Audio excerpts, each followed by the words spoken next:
Auzubillahiminashaitanirrajim. Bismillahirrahmanirrahim.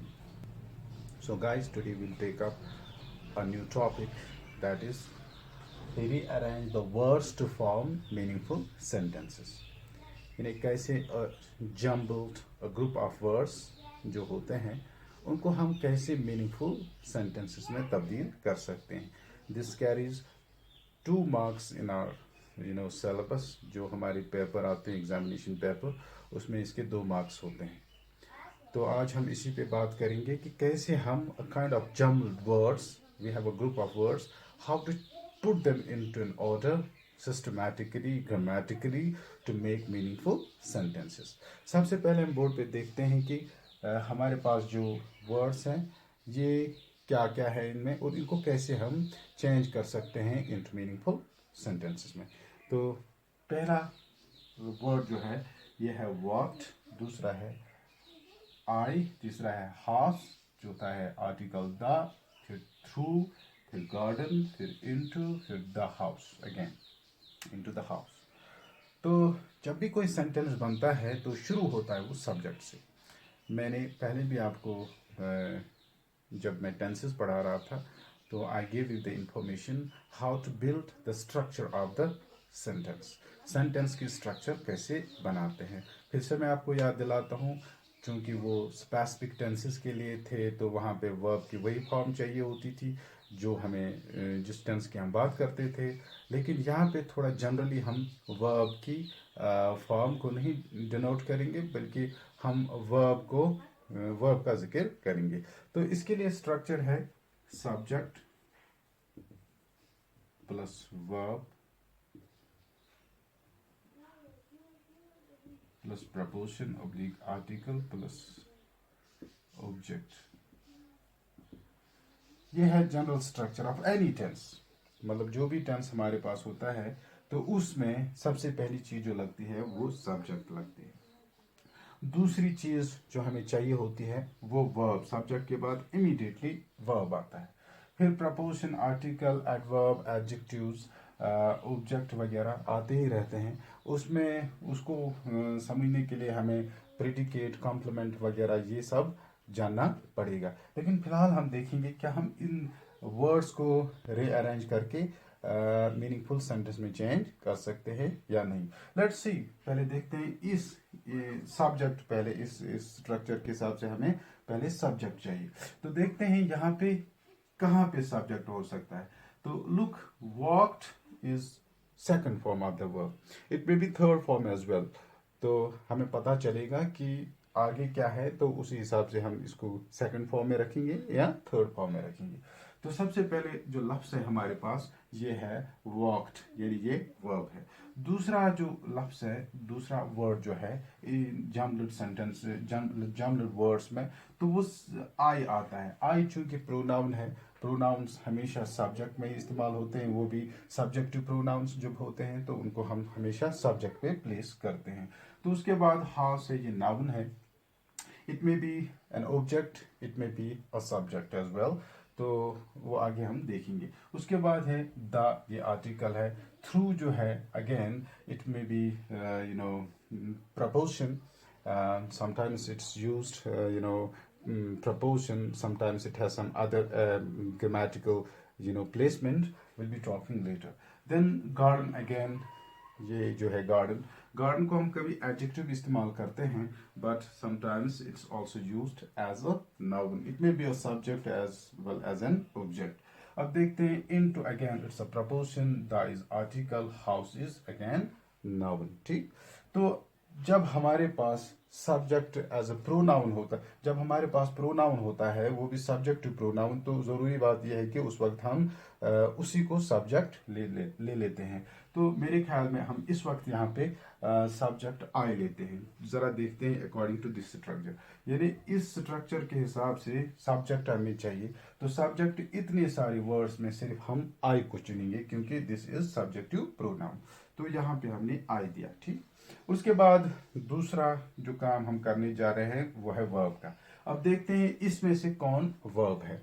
तो मैंने पहले ही कहा आपको वर्ब यहाँ पे वॉक्ड है. तो जरा हम अगर लिखें तो वॉक्ड लिखेंगे, WALKED, वॉक्ड. I walked. तो उसके बाद से the through garden into the house. I walked through the garden into the house. I walked through the garden into the house. I walked through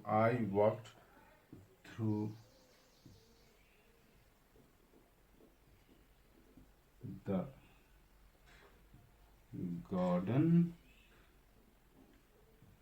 into the house. जरा देखते हैं क्या यही है. I walked house. I walked garden house into the house. I walked through the garden house. I walked through the house into the garden house. तो ये एक sentence बन गया अभी. I walked through the garden into the house. Okay. तो दूसरा sentence हम जरा देखते हैं क्या उसमें वो मत हमें आएगा. तो ये सेंटेंस जो है हमारे पास, Matilda, a rich had friend name was whose posture. Matilda, Matilda, Matilda, a rich had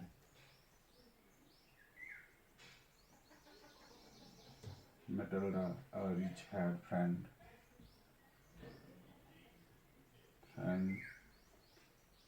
name was whose ma'am posture. F-O-R-S T-I-L posture. ठीक. तो इसको जरा करते हैं. Matilda चूंकि एक ये नॉन डिफाइनिंग सेंटेंस है. This is like this. Matilda, a rich had friend name was whose वगैरह. जरा हम देखते हैं. Matilda जो है ये सेंटेंस इस तरह बनेगा. सबसे पहले हमने सब्जेक्ट चाहिए. सब्जेक्ट के लिए मौजूद है Matilda. उसके बाद हमें चाहिए वर्ब हमारे पास had है और was है. तो इट स्टेट समथिंग. तो यहाँ पे was लगेगा. Matilda was, सॉरी, यहाँ पे had लगेगा क्योंकि इट्स समथिंग और डिफाइंड सेंटेंस. जब इसमें whose आएगा तो ये एक डिफाइनिंग क्लास बनेगा. तो डिफाइनिंग क्लास जब भी होता है तो had ही लगेगा. तो हम लिखेंगे Matilda had, फिर आएगा रिच आर्टिकल, उसके बाद adjective. Matilda had a rich friend. अगर देखें तो ये एक सेंटेंस है, फुल सेंटेंस है, कंप्लीट सेंटेंस है. Matilda had a rich friend. दूसरा पार्ट जो इसका है वो डिफाइनिंग है. तो वो whose से शुरू होगा. तो ऐसे लिखेंगे whose name was ma'am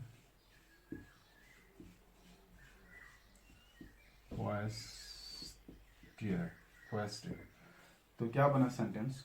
Matilda had a rich friend. Matilda का एक rich friend थी, whose name was house. अगर हम इसमें से whose काट देते हैं तो then we'll put it into two sentences. But whose के साथ whose की वजह से ये डिफाइनिंग क्लास बन जाता है. जब ये डिफाइनिंग क्लास बन जाता है तो this was is placed here not here. Okay. तो Matilda had a rich friend whose name was ma'am Prostier. तो ये सेंटेंस हमें समझ आया. Whenever we begin a sentence, we begin it with a subject, then we need a verb. If we have 2 or 3 verbs, we will see which verb is required with the first subject. So if it's like a defining, non-defining class, if it's a non-defining class, we will change it accordingly. If it's a defining class with the use of whose, तो then we will use was as a second verb.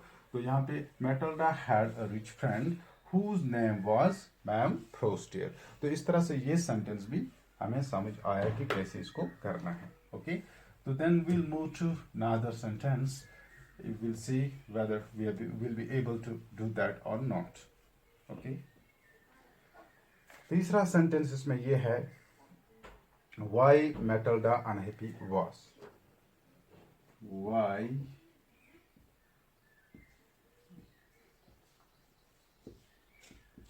Matilda unhappy was. ये है, देखिए इस group in words में से सबसे पहले clubs है why. Whenever we ask a question with WH, we put that WH before that acts as a subject, means that initiates the sentence. तो सबसे पहले हम लिखेंगे why, फिर Matilda अपनी Matilda, इस ये यहाँ से यहाँ तक जो है सब्जेक्ट है. सब्जेक्ट के बाद मैंने कहा है कि was लगेगा यानी verb लगेगा. Why Matilda was, उसके बाद ये है unhappy यानी adjective unhappy.